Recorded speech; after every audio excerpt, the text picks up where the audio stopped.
میں پچھلے 15 دن پہلے مصر کا سفر کر آیا، اور اس سفر کے بعد میں بارہا لوگوں کے سامنے اپنے اس سفر کے تاثرات کو بیان کرتا ہوں۔ یہ موقع بھی ہے کہ ضرور آپ کے سامنے یہ بات آنی چاہیے۔ جب میں مصر گیا تو مصر کے سلسلے میں اس سے پہلے بہت سن رکھا تھا، پڑھ رکھا تھا، مگر مصر جانے کے بعد ایک عجیب سی کیفیت سوار ہوئی ذہن و دماغ پر، اس لیے کہ وہ مصر جہاں 100% مسلمان ہیں، جہاں پر جامعہ ازہر جیسی عظیم یونیورسٹی ہے جو آج سے 1200 سال پہلے قائم کی گئی، اس مصر کی صورتحال یہ ہے کہ حکمران مسلمان، رعایا مسلمان، اس کے باوجود آپ کو اسلام وہاں پر نظر نہیں آئے گا۔ آپ کی آنکھیں اسلامیت کو دیکھنے کے لیے وہاں ترس جائے گی۔ مجھے 3 دن تک وہاں پر اسلام ڈھونڈنے سے بھی نظر نہیں آیا۔ اس کی وجہ یہ کہ ان لوگوں نے دینی تعلیم کی وہ اہمیت نہیں دی جو اہمیت ہمارے اکابرین نے اس ملک میں دی۔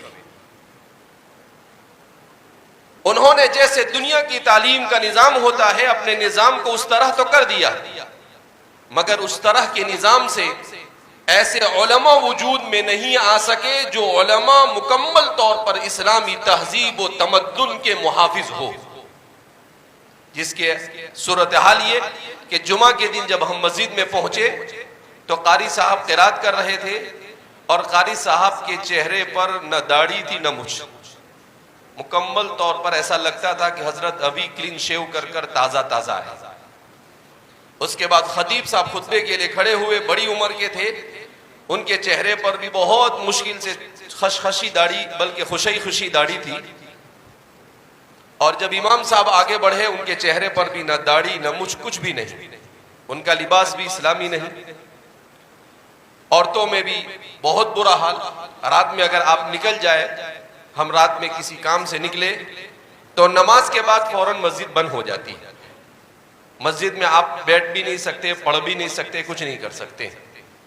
اور آپ کو جگہ جگہ پر ناچنے اور گانے کی محفلیں نظر آئے گی۔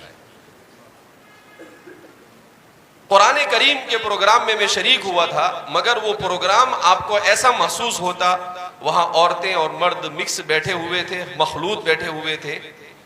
وہاں پر میوزک آسانی کے ساتھ وہاں کے تمام بڑے علماء کی موجودگی میں بجایا جا رہا تھا،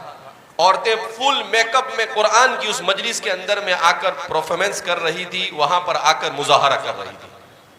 مگر کوئی کچھ بولنے والا نہیں۔ تو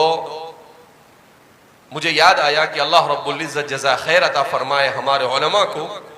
کہ اس ملک میں بھی اسلام کو اسی طریقے سے ختم کرنے کی کوشش کی گئی تھی، اور لارڈ میکالے نے کہا تھا 1833 میں کہ میں اسلام کو اس ملک سے 50 سال میں ایسے ختم کر دوں گا کہ کہیں پر اسلام کا نام و نشان نظر نہیں آئے گا۔ الحمدللہ 190 سال کے بعد اس ملک میں ہی نہیں، اس کے اطراف و اکناف میں ملا کر 70 کروڑ سے زیادہ مسلمان آج بھی موجود ہے، اور انگریز ڈھونڈنے سے نظر نہیں آتا ہے۔ جاء الحق وزهق الباطل ان الباطل كان زهوقا۔